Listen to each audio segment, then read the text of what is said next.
ক্ষণে ৰুদ্ৰ ক্ষণে শান্ত, ক্ষণে তাণ্ডব ক্ষণে বান্ধব।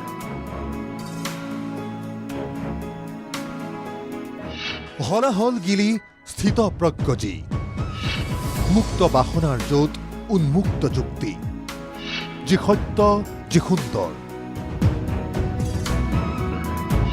সেই শিৱ সেই সনাতন জগত কাৰণ। নীলকণ্ঠক ভকতি অৰ্ঘ দিবলৈ সাজু ভক্তপ্ৰাণ ৰাইজ। ৰাজ্যৰ অয়াঙে দয়াঙে এতিয়া জটাধাৰীৰ পূজন।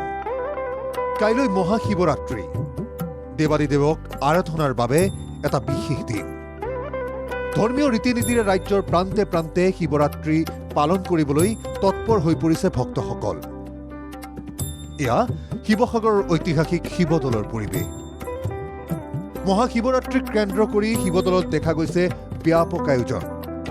ঐতিহাসিক শিৱসাগৰত 6 দিনীয়া কাৰ্যসূচীৰে অনুষ্ঠিত হৈছে মহাশিৱৰাত্ৰি উৎসৱ আৰু মেলা। 4 মাৰ্চৰ পৰা অনুষ্ঠিত এই উৎসৱ আৰু মেলাৰ অহা 9 মাৰ্চত পৰিব সামৰণি। 8 তাৰিখে আবেলি 7:20 পৰা চতুৰ্দশী মিলিব, কিন্তু ৰাতিপুৱা ভক্তসকলে ত্ৰয়োদশীত পানী ঢালে আৰু চতুৰ্দশীত পূজা হয়। 7:20 পৰা যদিও মিলিব, কিন্তু পূজাৰ মূল সময় হ'ল 9:55 পৰা পুৱা 5:55লৈকে হ'ব। চতুৰ্দশী মিলিব 9 তাৰিখ, শেষ হ'ব 9 তাৰিখ 5:30 চতুৰ্দশী থাকিব। তাৰপিছত অমাৱস্যা হ'ব, আমাৰ পূজা শেষ হ'ব। এয়া দেৰগাঁৱৰ নেঘেৰিটিঙৰ স্বৰ্গদেউ ৰাজেশ্বৰ সিংহই প্ৰতিষ্ঠা কৰা ঐতিহ্যমণ্ডিত শিৱদৌল। ভক্তসকলৰ সুবিধা হোৱাকৈ পৰিচালনা সমিতিয়ে হাতত লৈছে বহুকেইটা ব্যৱস্থা। ইতিমধ্যে সুন্দৰভাৱে পৰিষ্কাৰ কৰিছে চৌহদ। নিৰাপত্তাৰ দিশৰ ক্ষেত্ৰতো লক্ষ্য ৰাখি যোগাযোগ কৰিছে আৰক্ষী প্ৰশাসনৰে। আগতকৈও বৃদ্ধি পাব সমাগম, এয়া আয়োজকৰ আশা। নেঘেৰিটিং শিৱ মন্দিৰত দুদিনীয়াকৈ শিৱৰাত্ৰি পূজাভাগ অনুষ্ঠিত হয়। পূজা আৰু মেলা।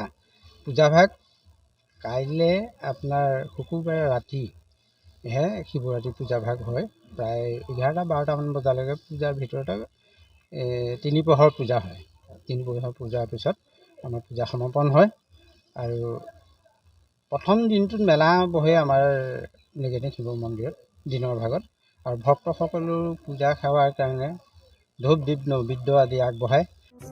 আহোম স্বৰ্গদেউ ৰুদ্ৰসিংহৰ দিনতে স্থাপন হোৱা এয়া ধন্দি দৌল। ইয়াতো চলিছে ব্যাপক আয়োজন। গহপুৰৰ ঐতিহাসিক ধন্দি দৌলত দুদিনীয়াকৈ অনুষ্ঠিত কৰা হ'ব এই মহাশিৱৰাত্ৰি। এয়া দৰং ওদালগুৰি জিলাৰ সমীপৱৰ্তী ঐতিহাসিক মাধৱ গোহাঁই শিৱ মন্দিৰ। 5 দিনীয়াকৈ আৰম্ভ হ'ব মহাশিৱৰাত্ৰি পূজা। পূজাৰ লগত সংগতি ৰাখি কমিটিয়ে আয়োজন কৰিছে বাণিজ্যিক মেলাৰ। বিশাল বিশাল চকৰিয়ে ভিৰ কৰিছে বাণিজ্যিক মেলাৰ প্ৰাংগণ।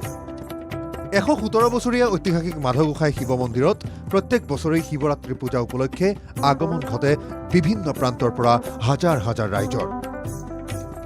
বাইহাটা চাৰিআলিৰ এই পুৰণি শিৱনলীয়া থানৰ আছে সুকীয়া বৈশিষ্ট্য।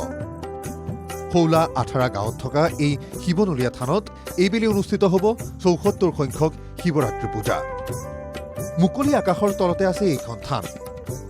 শিৱৰাত্ৰিৰ দিনা প্ৰথমখন নৈবেদ্য আগবঢ়াই মুছলমান সম্প্ৰদায়ৰ লোকে। বছৰ বছৰ ধৰি চলি আহিছে এই পৰম্পৰা।